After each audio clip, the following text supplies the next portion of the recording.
안녕하세요. 저는 30대 후반의 남자입니다. 제게는 너무나도 비참하고 원통스러운 일이 있습니다. 그동안 누구에게도 말하지 못했고 저 혼자서만 속앓이 하면서 끙끙 앓고 있었습니다. 하지만 많은 분들이 보고 계신 이곳에 제 고민을 말씀드리면 조금이나마 제 마음을 털어낼 수 있지 않을까, 혹은 조언을 얻을 수 있지 않을까 하는 마음으로 사연을 보내게 됐습니다. 지금부터 제 인생 모조리 박살나게 만든 이야기 털어놓을게요. 제 부모님은 젊은 나이에 저를 낳으셨습니다. 어머니가 20살이셨고 아버지가 21살 때 저를 낳으셨다고 하더군요. 원래는 그때 당시 밤낮으로 바쁘게 장사를 하고 있던 시기여서 저를 의도적으로 낳으려고 했던 건 아니었다고 합니다. 그렇게 계획도 없이 갑작스럽게 저를 임신하셨고 저를 낳게 되었습니다. 저는 바쁜 부모님을 대신해 어릴 때부터 성인이 될 때까지 할머니 손에서 자랐습니다. 그래서 저는 부모님보다는 사실 할머니를 부모님처럼 모시며 커왔었고, 제게는 누구보다도 부모님 두 분의 사랑이 애틋했습니다. 그나마 어머니는 최대한 시간을 내서 저와 놀아주셨지만 무뚝뚝한 아버지와는 일반적인 가정에 비하면 조금은 더 어색한 사이였죠. 게다가 부모님과 제 나이 차가 많이 나지 않다 보니 학창 시절에 어딜 가서 제 나이 듣고 부모님 나이 들으면 다들 놀라워하시곤 했습니다. 그땐 몰랐습니다. 젊은 부모님을 가지고 있다는 게 이런 비극의 시초가 될 줄은 꿈에도 생각하지 못했습니다. 아무쪼록 저는 고등학교를 졸업하자마자 우연치 않게 아는 분의 소개로 뱃일을 시작하게 됐습니다. 제 직업의 특성상 한번 배를 타고 바다를 나가면 짧게는 3개월 정도 걸렸고 길게는 반년 이상 바다에 나가고는 했습니다. 그리고 육지로 들어 와봤자 보통 짧게는 2주 안팎으로 머물렀고 길게 있어봤자 2달 정도만 쉬다가 다시 바다로 나갔습니다. 이러한 부분들이 조금은 힘들 때도 있었지만 사람은 익숙함이 무섭다더니 계속해서 하다 보니 힘든 것도 잘 모르겠더라고요. 그렇게 남들과는 다른 생활을 극복하면서 지내다 보니 어느새 제가 타는 배 안에서의 직급도 차츰 올라갔고 연봉도 대기업 연봉 부럽지 않게 벌어서 만족하고 있었습니다. 내성적인 성격이었기에 가끔씩 육지로 내려와도 연애할 생각도 크게 나지 않았고, 긍정적으로 생각하려다 보니 제 나이대 친구들보다 돈을 훨씬 많이 버니까 그게 마냥 좋았죠. 아무쪼록 월세를 내면서 살 바에는 돈을 꼬박꼬박 모으자고 생각해서 적금을 넣었고, 나머지 남는 돈은 부모님께서 사시는데 보태어 쓰시라고 용돈을 보내드렸습니다. 그렇게 시간이 흘러가다 보니 제 나이도 어느덧 20대 중반이 되었습니다. 처음에는 일도 힘들고 생활에 익숙하지 않았던 터라 여자 생각은 전혀 나지 않았는데, 일은 눈 감고도 할 정도로 익숙해져갖고 모아놓은 돈만 많이 쌓여가다 보니 그때부터는 많이 외로워지더라고요. 그래서 저는 친구를 통해 소개팅 좀 시켜달라고 하게 됐습니다. 그렇게 육지로 들어올 때마다 소개팅을 받았죠. 근데 항상 문제가 되는 건 다름 아닌 제 직업이었습니다. 항상 데이트를 즐겁게 하다가도 제가 일하는 방식을 들으면 하나같이 여자들은 기겁을 하더라고요. 이해가 되지 않는 바는 절대 아니죠. 한번 육지로 와봤자 길어야 2달만 머무르다 헤어지고 바다로 나가면 길게는 반년 이상을 보내다 오는데 어찌 보면 기약 없이 이런 만남을 이어가야 하는데 문제가 아닐 수가 없었죠.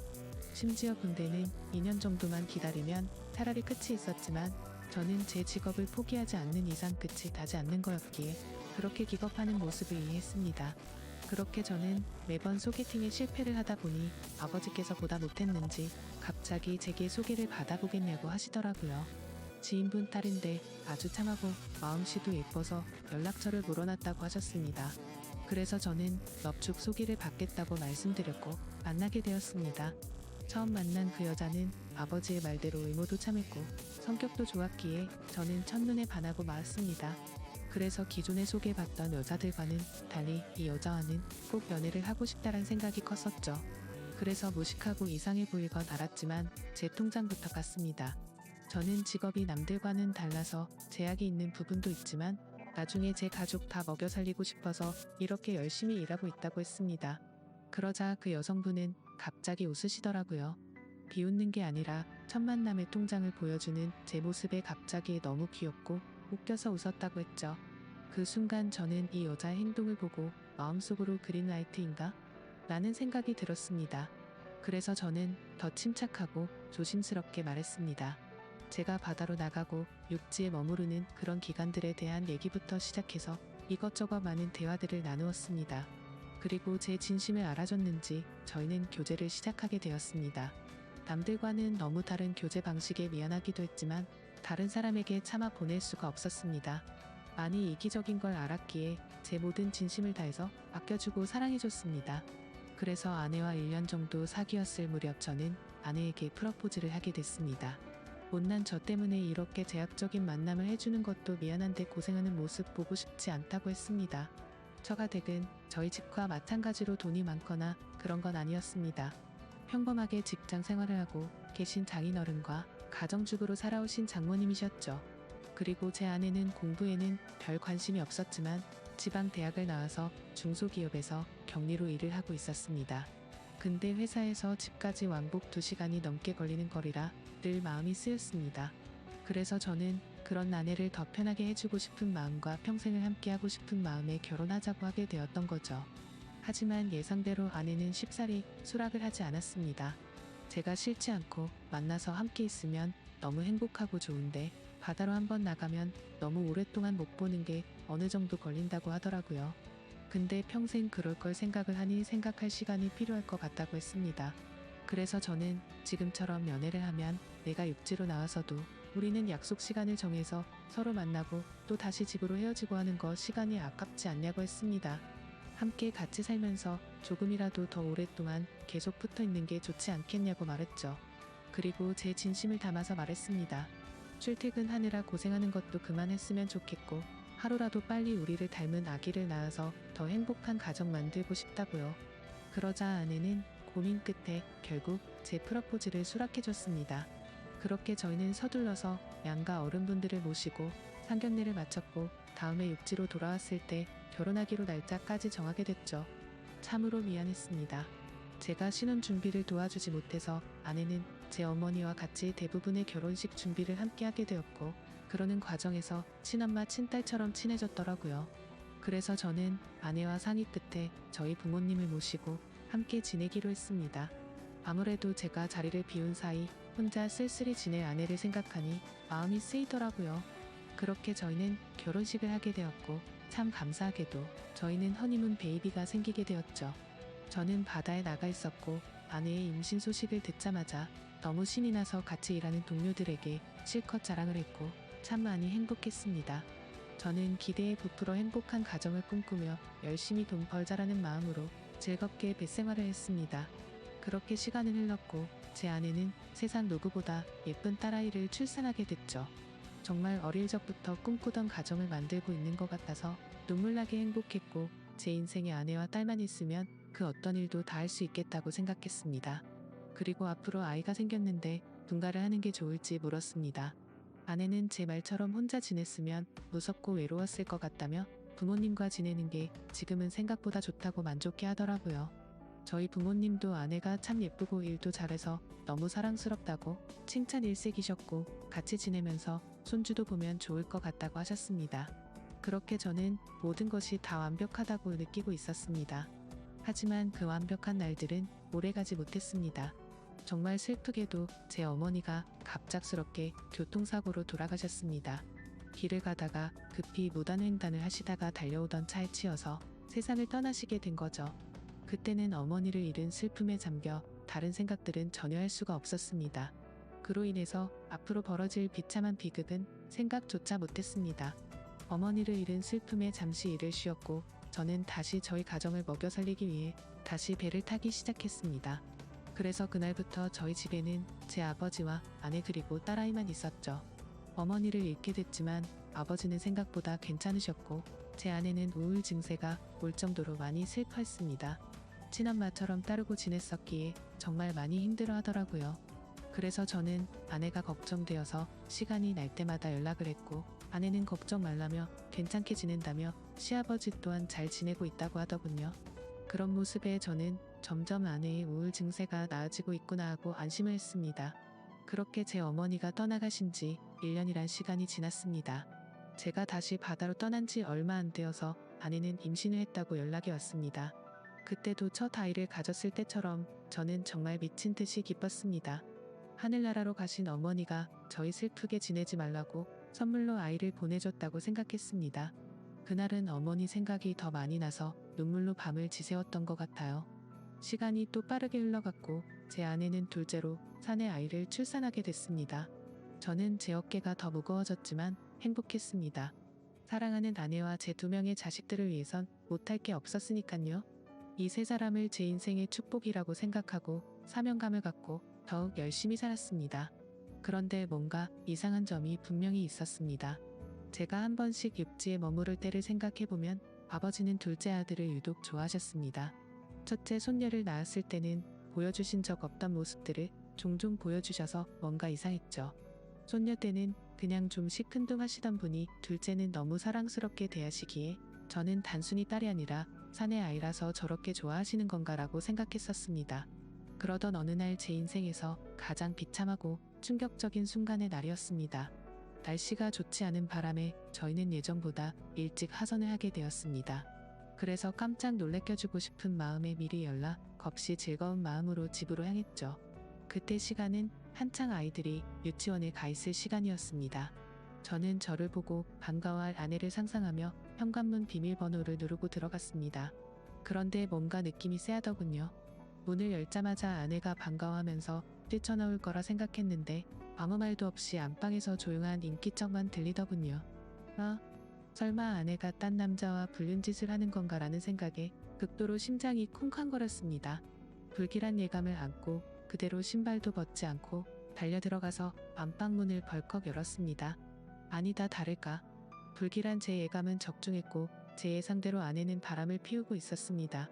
근데 더 충격적인 건 진짜 상상조차 못한 현장을 목격했기 때문이죠. 저는 아내가 바람을 피워서 다른 남자를 집안에 끌어들였구나 생각만 했지 제 아내와 함께 있었던 상대가 제 아버지일 거라고는 감히 상상조차 하지 못했습니다. 안방문을 여니 아버지와 아내는 다급하게 옷을 입고 있었고 저와 눈이 마주쳤는데 저는 정말 어떤 심정이 들었을까요? 너무 충격을 받은 저는 그 자리에서 주저앉았습니다. 생전 처음 알았습니다. 사람이 얼마나 충격을 받으면 주저앉는지를 말이죠. 멍하니 넋없이 아무 말도 못하고 있었습니다. 조금 뒤에 아버지라는 가면을 쓴 그 인간은 아무 말도 안 하고 도망치듯이 집 밖으로 나가버리더군요. 그리고 제 아내는 옆으로 다가와서 미안하다며 한 번만 용서해달라고 빌고 있는데 그때 기분은 너무 불쾌해서 목소리조차 듣기가 싫더라고요. 제 옆에서 울면서 아내는 제게 말했습니다. 시어머니가 돌아가시고 너무 우울해서 매일같이 너무 슬펐다고. 근데 제가 옆에 없으니까 병원까지 다닐 정도로 심해졌답니다. 그렇게 외로움이 극에 달했을 때 아내는 시아버지와 매일같이 술을 마시게 됐고 어느덧 술 기운에 자신도 모르게 실수를 하게 되었고 그 이후로는 누가 먼저라고 할 것도 없이 자연스럽게 이런 관계가 됐다고 했습니다. 당연히 이런 말도 안 되는 상황이 잘못된 건 알고 있었고 잘못된 상황을 바로 고쳐보려고 노력을 해봤었답니다. 하지만 아무리 노력해봐도 이미 엎질러진 물은 수습이 되지 않았다네요. 그래서 아내에게 언제부터 이런 짓거리를 했냐고 물었습니다. 시어머니 돌아가시고 6개월 정도 지나서부터 였다고 하더군요. 정말 피가 거꾸로 솟는 듯한 기분이 들었고 그 말을 듣자마자 순간적으로 불안한 생각이 스쳐 지나갔습니다.